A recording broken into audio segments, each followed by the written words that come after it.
da, test piva, pivo test. Dakle, testiram pivo.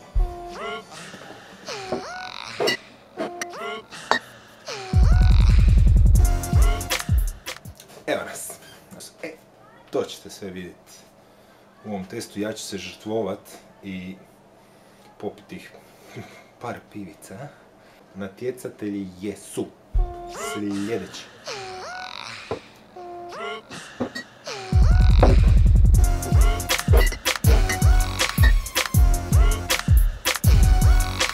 Sad ja prknem kao s nekim računima.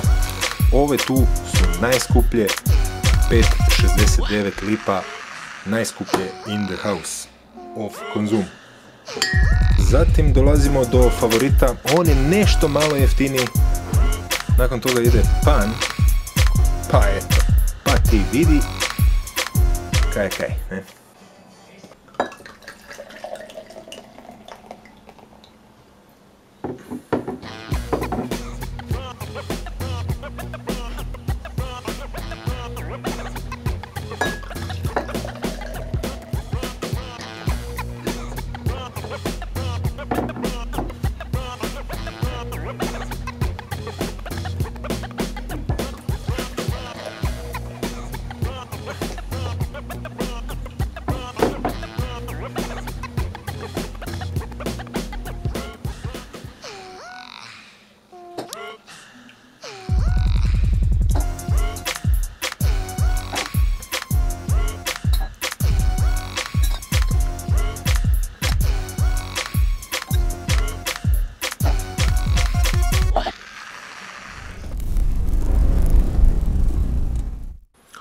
Pa, žuja limun, standardno ono, više pivica nego limun, limuna ima taman dovoljno, pa nije loše, moram priznat, sasvim ok. Više u obliku samrzbija, ali malo ne spada u ovaj test sa limunima, ali sasvim ok, mada ipak stepenica niže. Malo previše vuče na sok, dakle piva je skoro pa u jako malim naznakama, tako da baš i nema pive i previše sokasto je to uopće nije pivo. Zanimljivog okusa, ali malo previše citronasto, malo ko da je neko još naribo povrh svega ovu koru od limuna, dakle dosta ima reski onaj limun okus, dakle na više komada mislim da bi vas moglo peći grlo. Jako čudan okus, nekako mi ne spada uopće u te limun radlere, ne znam, čudno i dosta razočaravajuće loše. Piva sa vrlo lijepom dominacijom grejpa, jako mi se sviđa. Ovo više spada u test sa oranđinom, i po izgledu i po okusu, mada ima tu nešto malo pive, ali malo čudnovato.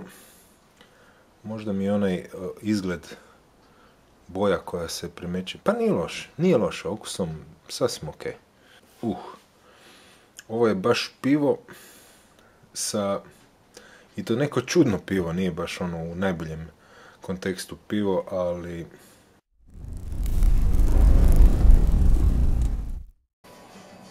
po mom izboru najlošije pive su u ovom testu bile Osječko Biker i Union Limun Radler. Dakle, ako vidite ovo na polici i primavam vas i žedni ste, umirete, nema nigdje hlada, ne znam, ničeg, nemojte ovo uzimat. Union Grape Radler. Vjerovali ili ne, ovo tu je po meni odlično koncipirana osvježavajuća pivica Radler, koja sa okusom grejpa stvarno lijepo pogađa taman kako treba osvježiti. Drugo mjesto eventualno bi dao žuj limun i poslije se teško odlučiti uz sve nijanse i sve stvari okusa, ali ovo tu provjerite, odlično pivo.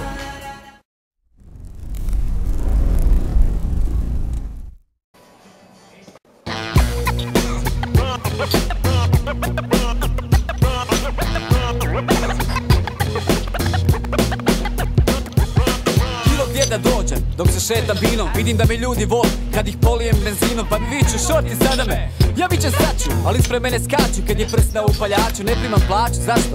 Često se pitam, nije nikakva tajna da su me pravili uz ritam. Rođen ko 10. dijete, stvoren da napravim bum. Pomaže mi puno to što mi je Tito bio kum. Kad izdam album, bit ću poput fenomena, jer ću napraviti svaku stvar da bude bez refrena. Obilježit ću eru, znam kako dignit atmosferu.